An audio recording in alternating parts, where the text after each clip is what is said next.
நான் C Joseph Vijay எனும் நான்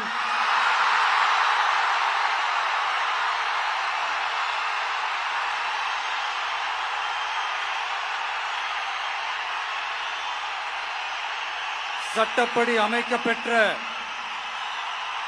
இந்திய அரசியல் அமைப்பின்பால் உண்மையான நம்பிக்கையும் மாறா பற்றும் கொண்டிருப்பேன் என்றும் இந்திய நாட்டின்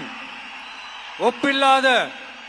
முழு முதல் ஆட்சியையும் ஒருமையையும் நிலை நிறுத்துவேன் என்றும் தமிழ்நாட்டு அரசின் முதலமைச்சராக உண்மையாகவும் உளச்சான்றின்படியும்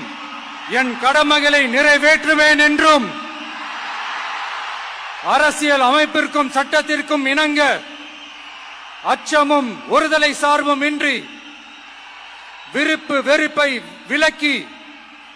பலதரப்பட்ட மக்கள் அனைவருக்கும் நேர்மையானதை செய்வேன் என்றும் ஆண்டவன் மீது ஆணையிட்டு உறுதிமொழிகிறேன்.